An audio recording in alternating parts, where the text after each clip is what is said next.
fait un bout de temps que je travaille sur la mémoire villageoise. Et je pense que de transmettre notre identité, notre patrimoine aux jeunes qui sont pris dans l'engrenage des idéologies d'Orient et d'Occident. Et nous connaissons en quelque sorte avoir nos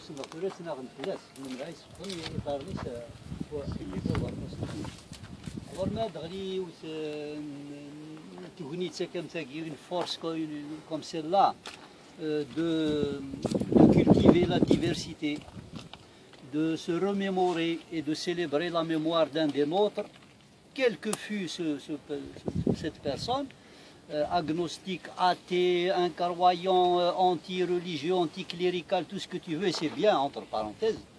Mais on est contre le monothéisme. Il me semble que c'est l'ère où nous devons déconstruire à tout prix le jacobinisme. Jacobinisme d'État qui nous tient c'est-à-dire une seule voix, une seule pensée, une seule religion, une seule langue. Tu n'as pas le droit d'être différent. Or, nous, ce qui a caractérisé notre ancestralité, c'est la différence. On a toujours été dans la différence, on a toujours été contre l'homogénéisme. La preuve, c'est bon, cet homme, c'est un grand homme. Il a fait partie des chantiers les plus difficiles au moment où beaucoup de gens se taisaient. Quand était créée l'Académie berbère, c'était pas facile, parce que c'était au prix de sa vie. Avec Boumdine, ça plaisantait pas. C'est-à-dire, il va te tuer. D'ailleurs, ils ont tué tous les gens. Ils ont tué, et ceux qui n'ont pas pu tuer, ils les ont bannis.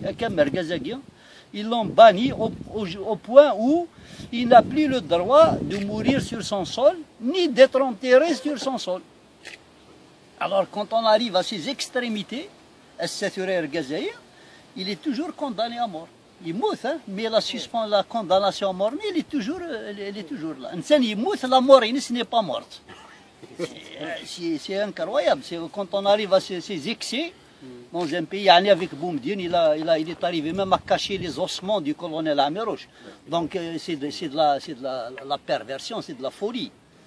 الخرصوم نكون ساقين أين نزمر يحسبير بثورة إلا قرن في كفوس نكون يدين قورة إلا قتلنا على قراينا بلي نكون يدين قيد القبائل قورة نكون nous sommes les derniers Kabyles en quelque sorte. Nous devons à tout prix semer de nouveau la graine des ancêtres, et tous les combats qui ont été menés par les nôtres ne doivent pas se perdre. Et on tire la révérence à ce grand homme, ainsi qu'à son père. Donc je peux me permettre peut-être l'information que nous sommes en train d'écrire un bouquin sur Rahmani Slimane. Il va apparaître, je suis éditeur, donc je vais le faire paraître dans un mois au grand maximum. Et il est question aussi d'Abdelkader. On va ajouter une postface où on va parler de sa mort et de cette petite cérémonie. Je vous remercie.